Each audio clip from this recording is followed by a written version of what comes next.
בוקר טוב לכל הצופים שלנו. היום אני מארחת את עורכת דין שרון אפרתי, פה במשרדי ברעננה. אנחנו נשוחח על חשיבות צוואות וייפויי כוח ומיפוי נכסים של הלקוחות, בייחוד בתקופה שאנחנו נמצאים בה היום. לגמרי. אז קודם כל אני אשמח להציג את עורכת דין שרון אפרתי. אז נעים מאוד לכל המאזינים, אני שרון אפרתי, עורכת דין בדיני משפחה ומעמד אישי, עוסקת בתחום כבר 25 שנה, על כל רבדיו מלווה אנשים מגיל מאוד מאוד צעיר ועד המוות ואחר כך את היורשים שלהם, ולכן בחרנו היום לדבר על הנושא הכל כך חשוב של צוואות וייפויי כוח מתמשכים. רבית, בואי תספרי למאזינים שלי מה את עושה.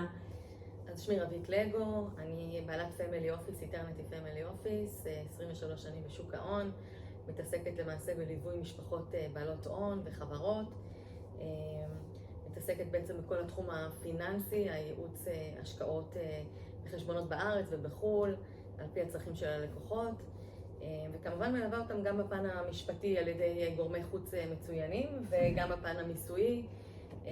וכמו ששרון אמרה, גם אני מלווה את הלקוחות שלי, גם את ההורים, גם את הילדים, לאורך כל החיים. אז שרון, ספרי לנו בעצם מה זו צוואה ולמה זה כל כך חשוב לערוך אותה, למה כולנו בעצם צריכים להיות בעלי צוואה? היה פעם אמירה, אנשים נורא מפחדים לעשות צבא, כי הם מפחדים שאם הם יעשו צבא הם ימותו. כמו בביטוחים. נכון, אבל זה ממש לא נכון, זה מסמך סופר חשוב. בעצם יש שתי שיטות לרשת אדם, או על דרך של צוואה, שתכף נדבר על הסוגים שלה, או על דרך הפרנטלות, שזה בעצם לפי חוק הירושה. אדם שבעצם לא עושה צוואה, הירושה שלו תינתן ליורשיו על פי הפרנטלות לפי חוק הירושה. בעצם הוא לא יכול למקסם אותה, והוא לא יכול בעצם לתעדף דברים לפי הרצונות שלו. בול. החוק לוקח את המושכות לידיים. ובעצם בצבא האדם יכול לקבוע גם מי יהיו היורשים שלו, גם מה הוא רוצה להוריש לכל אחד ואחד מהם, וגם על הדרכים שהוא רוצה שזה יינתן לכל אחד ואחד מהם. והזמנים השונים כמובן. כמו שאנחנו מכירות מהתחומים שאנחנו עובדות יחד, אנשים שבעצם עושים העברה בין דורית חכמה. עושים צוואות גם חכמות, ובעצם כותבים בתוכן את היועצים שמלווים אותם כל השנים, והם מבקשים מהיורשים שלהם בעצם להיות מלווים בהם גם לאחר מותם. יש אמון שהם רוצים בעצם שימשיך ללוות אותו כמו בחיים, גם בהמשך. בול, וגם יכולים להחליט, כמו שאנחנו מכירות, שיש ילדים שאתה לא בקשר איתם, ילדים שמרדו בהורים שלהם, להחליט שהם לא רוצים לשים אותם בתוך הצבא. אנחנו רואים את זה. ואנחנו רואים את זה לצערנו, לא לשמחתנו, אבל אנחנו רואים את זה די הרבה. גם את יודעת, אני נתקעת הרבה פעמים במקרים שההורה בהתחלה חשב לעשות את זה בצורה כזאת, אבל אחר כך עם הזמן, דברים מתרככים, דברים משתנים, וזה מה שיפה גם בצבא, שתמיד אפשר גם לשפר, לשנות. ברור, הצבא האחרונה היא מה שהיא צריך להיות קיים. ברור, הצבא האחרונה היא מה שהיא קובעת, ואדם יכול לשנות. אפשר לעשות צבא בעדים, אפשר לעשות צבא בפני רשות, אפשר לעשות צבא בכתב יד. אדם יכול לעשות צבא בכתב ידו ולשנות אותה בכל זמן נתון. זה יופי בצבא. עכשיו את הנושא של ההפקדה של הצבא בעצם ברשם הצבא. אנחנו, תראי, אפשר להפקיד ברשם לענייני ירושה, ויש הרבה אנשים שעושים את זה. אנחנו באופן אישי ללקוחות שלנו לא עושים את זה. פחות ממליצים? לא פחות ממליצים ולא יותר. יש לנו כספת שבתוכה אנחנו שומרים את כל הצוואות, את התיק צוואות של כל הלקוחות, התיקי צוואות של כל הלקוחות. ובעצם שומרים אצלנו עותק, נותנים ללקוח את העותק שיהיה בבית, לפעמים הוא מבקש לשים אותו בעוד מקום, אבל ברמה העקרונית אנחנו לא מפקידים את הצוואות ברשם. יש גיל לצבא? אין גיל לצבא, כמו שאמרתי. כל אחד שצבא רון צריך להתחיל? גם אדם שלא צבא רון, אני חושבת כי הרי אף בן אדם לא יודע מה העתיד יצפון לו. וביום אחד אתה יכול להפוך מעני מרוד לעשיר גדול. והרעיון של צוואה הוא לתכנן איך הכספים שיהיו לך יחולקו בין האנשים שהיית רוצה לחלק אותם אליהם. ואין גיל לזה. אני לא חושבת שיש גיל לזה, אני לא חושבת שאם אתה אדם מבוגר אז אתה צריך לרוץ ולעשות צבא או ייפוי כוח. ואותו כנ"ל, ואני שוב אומרת, גם אם אתה צעיר ואתה רוצה לתכנן את חייך, אין ספק שאתה צריך להשתמש בכלי הזה. זה כלי חשוב שמתכנן את הנכסים. כן, אבל עדיף לעשות אותו כשאתה צלול, כשאתה במצב זה ברור, אם אתה לא צלול אתה כבר לא יכול לעשות צבא. לא בכדי אנחנו מבקשים מאנשים שיביאו לנו מסמך שהם מתמצאים בזמן ובמקום, כשהם אנשים מבוגרים. אני אומרת, כשאתה עדיין ככה, אתה יודעת, בתקופה שהיא יותר נכונה לך, לא לחכות לרגע האחרון, זאת הכוונה שלי. זאת בשום אומרת, אופן. לא שאתה חס וחלילה כבר במצב קצת אולי, עוד פעם, כשיר, זה תמיד צריך להיות, אבל לא כשאתה במצב שכבר באמת קשה לך ואתה כבר מנסה, פשוט בדעה באמת קצת יותר רגועה, צלולה, לשבת עם המשפחה, זה המשפטים שאנחנו שמים בהתחלה, שעשינו את זה בדעה צלולה ושקולה, בלי לחץ, בלי השפעה בלתי הוגנת. זה נקודה שצריך לדבר עליה, באמת העניין הזה של חס וחלילה השפעה, כי יוצא לראות דברים כאלה. יוצא לראות את זה באפוטרופסות, ויוצא לראות את זה לצערנו גם בצבאות, ובייפויי כוח ככל שבן אדם באמת מוצא את עצמו במצב שהוא זקוק, הלחץ יכול להיגרם לחץ. אז בשביל זה החוק קובע שצוואות שנעשו תחת השפעה בלתי הוגנת הן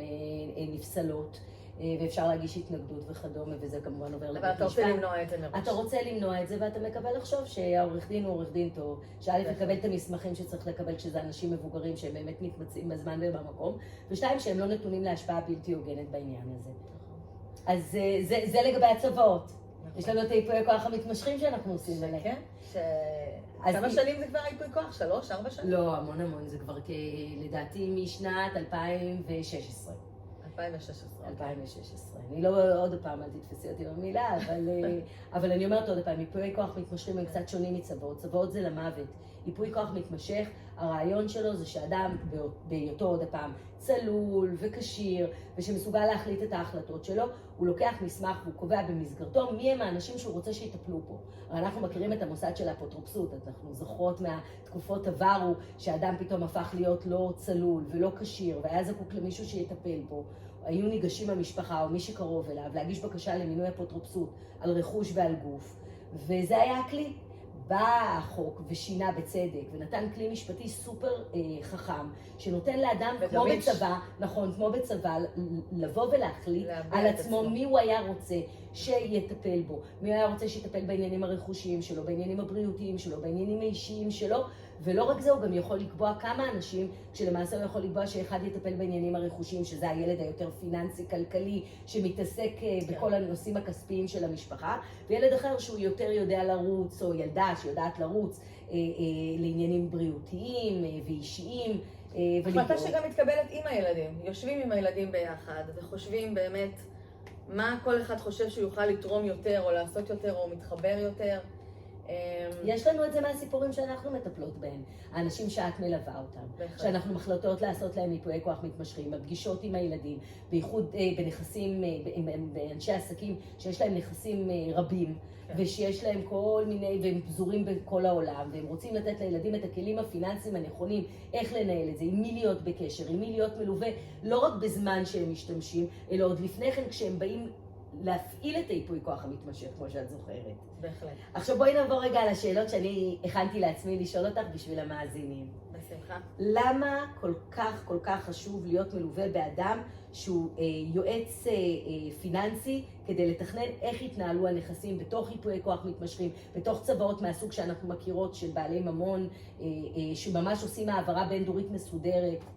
תראי, צריך לזכור כשמגיעים לפמילי אופיס או ליועץ השקעות, ככה שמלווה אותך בחייך ואת הילדים שלך ואת כל המשפחה ולפעמים גם את החברות שלך ואת העסקים שלך, צריך לזכור שהבן אדם הזה לומד אותך לאורך כל השנים, הוא מכיר אותך ממש לעומק, הוא חווה איתך המון דברים בדרך, גם חוויות חיוביות, גם פחות חיוביות, הוא מכיר את ההלך רוח של המשפחה, הוא יודע מה אתה זקוק לו, ואתה יושב עם המתכנן הזה, עם היועץ ההשקעות שלך, ואתה בעצם יושב איתו על תוכנית פעולה של מה נכון לי היום, בעצם יש לכל לקוח תיקי השקעות שמנוהלים או מיועצים באופן שוטף, ואנחנו עושים את הלפני ואת החלילה האחרי. אם חלילה הבן אדם הופך להיות באמת מפעילים בעצם את הייפוי כוח המתמשך, ובעצם הלקוח הופך להיות לא כשיר, ואז בעצם צריך לשנות כמה וכמה דברים. זאת אומרת, אנחנו לא נשתמש באותה רמת סיכון שהוחלטה לפני הפעלת הייפוי כוח, כמו שאנחנו נרצה להשתמש בייפוי כוח ובתכנון שלנו אחרי השימוש בייפוי כוח הזה. בואי רגע דווקא שהלקוח הופך להיות לא כשיר. בואי רגע דווקא בהקשר הזה נסביר למאזינים שלנו איך אנחנו בעצם עורכות את ייפוי הכוח. בעצם מה שאנחנו עורכות בתוך ייפוי הכוח זה רשימה שהיא מעין צ'קליסט קודם כל של כל הנכסים, ההשקעות, הכספים, החשבונות, כל הקופות למיניהם, הנכסים של דלנאידי בארץ ובחול שיש לאדם, בעצם נותנות איזושהי תמונה כללית. זה מה שהפמילי אופיס עושה מ-day one, עוד לפני בכלל שחושבים על הייפוי כוח או עושים בפועל את הייפוי כוח. זאת אומרת, מי שמגיע בעצם לפמילי אופיס, בהתחלה עושים ייפוי כללי של כל דיו דיליג'נס קטן. דיו דיליג'נס של כל הנכסים של הלקוח, איזה נכסים יש לו בארץ, חשבונות בארץ, חשבונות בחול, נכסים שכירים, נכסים לא שכירים. בעצם יש שאלון צרכים מאוד מאוד מעמיק, שמזה אנחנו מבינים בעצם מה רמת הסיכון שרלוונטית ללקוח היום. ייתכן ויהיו לו כמה חשבונות, הרבה פעמים יש חשבונות גם של החברה של הלקוח, גם של הילדים של הלקוח, וגם של ההורים של הלקוח. ואת זה אנחנו בעצם מפרטות בתוך ייפוי הכוח. ואנחנו מפרטות גם בתוך הייפוי כוח את המצב הנוכחי שקיים ללקוח. ואומרות מה, אותו אדם אומר בעצם מה הוא היה רוצה שיקרה במצב שהוא לא יוכל לנהל ולתת את ההוראות. בדיוק, ודברים משתנים, דברים באמת משתנים, וצריך שבאמת התיקי ההשקעות האלה בעצם יותאמו ללקוח לצרכים, באותו יום שהוא בעצם יהפוך להיות חלילה לא כשיר. הדברים האלה מסתבכים אגב במשפחות שהאבא ממש מנהל את הכל, או האמא מנהלת את הכל, ודואגת לכל הדור שלמטה, בין אם זה להחזקה יומיומית, ובין אם זה ניהול של חברות מכל מיני סוגים ותפקידים. נכון. וגם שם אנחנו צריכות בעצם לתת כל מיני הוראות של מה יקרה בחברות, איך יעברו התפקידים, מה יונזל ומה לא, אם חס וחלילה צריך להנזיל משהו, מה יונזל קודם, יש סדר עדיפויות פשוט שבונים אותו מראש, מה אנחנו עושים ביום הספציפי שזה יוצא לפועל. ואז בעצם יש איזשהו שקט, זה נותן איזשהו שקט למשפחה שיודעים בעצם בכל סנריו שקורה בחיים. תראו, השאיפה שלנו זה שהייפוי כוח הזה יהיה ליופי, שלא נשתמש בו. שהפקדנו אותו ונשכח ממנו, אבל אנחנו גם יודעים ורגועים שחלילה ביום שנצטרך להשתמש בו, אנחנו יודעים בדיוק מה לעשות צעד אחרי צעד. הרי כשקורה מצב כזה, כשהייפוי כוח בעצם קורה. אז זהו, זו השאלה הבאה שלי, בדיוק נכנסת. יש מצב גם נפשי מאוד קשה במשפחה, זאת אומרת, אנחנו צריכים לזכור שלצד הכסף יש גם בני אדם שבעצם שמקבלים את זה מאוד מאוד קשה, מקבלים את זה מאוד מאוד קשה, ומדדים באפלה. ללחץ, והנה, הלחץ פה בנקודה הזאת יורד, כי אנחנו יודעים בעצם מה לעשות. יש לנו תוכנית פעולה מדויקת, שאנחנו יודעים שבעצם הבעלים של הייפוי כוח הזה, הממנה, הסכים לזה, בחר את זה, רצה את זה, היה שותף לזה. בוא נדבר על עוד משהו מעניין. נתנו הוראות בתוך ייפוי כוח מתמשך. הילד בעצם יודע מה לעשות, הממונה בעצם יודע מה לעשות, לכשהוא יצטרך להפעיל את ייפוי הכוח. למה בכל זאת, ואנחנו עושות את זה הרבה גם, מלווים המיופי כוח בעת הפעלת ייפוי הכוח, ביועץ פיננסי ובעורך הדין של דיני משפחה? תשמעו, אנחנו מגיעים לשם עם החוסן שלנו, עם הידע, עם החוסן. אנחנו מלכדים את המשפחה, מאחדים את המשפחה, נותנים להם בעצם את השקט הזה. ברגע שמגיע איש מקצוע, אם זה עורך דין או אם זה איש פיננסים, איש מקצוע שבאמת קודם כל הוא אובייקטיבי, והוא רוצה את טובת המשפחה, והוא רוצה את טובת הממנה. וזה התפקיד שלו, זה התפקיד גם על פי חוק. דרך אגב, כל הדברים האלה זה רגולציה מאוד כבדה שיש גם עליי כיועצת השקעות עם רישיון לייעוץ השקעות, ואני מפוקחת על ידי הרשות לניירות ערך, וגם העורך דין שיש לו רגולציה, לבוא ולראות את טובת הלקוח ולדאוג שהדברים שכתובים באמת יוצאים לפועל בצורה הכי נכונה ומדויקת לממנה. זאת אומרת, יכול להיות מצב שישבו עם איזשהו אדם שכתב דברים בייפוי כוח מתמשך, וביום הדין אי אפשר באמת לבצע את זה, זה לא בר ביצוע, וזה קרו מקרים כאלה שהסתבכו דברים. נכון, זה היה. שישבו עם אדם שלא הבין לעומק את המורכבויות, ולא הבין לעומק מה באמת החוק גם מאפשר לנו, כי אי אפשר לבוא ולקבוע רמות סיכון מסוימות שהן לא רלוונטיות לבן אדם שהוא לא כשיר.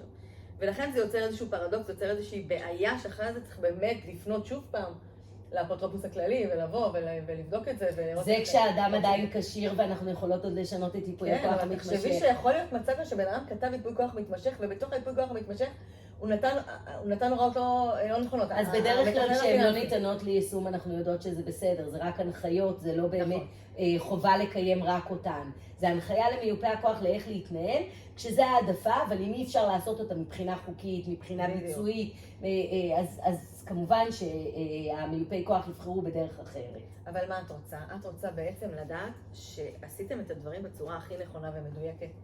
השקט הנפשי הזה והידיעה שהנה ביום הדין, אנחנו יודעים מה לעשות וזה חוקי וזה נכון וזה טוב, וזה טוב לבן אדם שמינה אותנו, אנחנו בעצם שלוחות של הבן אדם. אנחנו השליחות שלו, אנחנו רוצות עכשיו לבוא ולדאוג לו.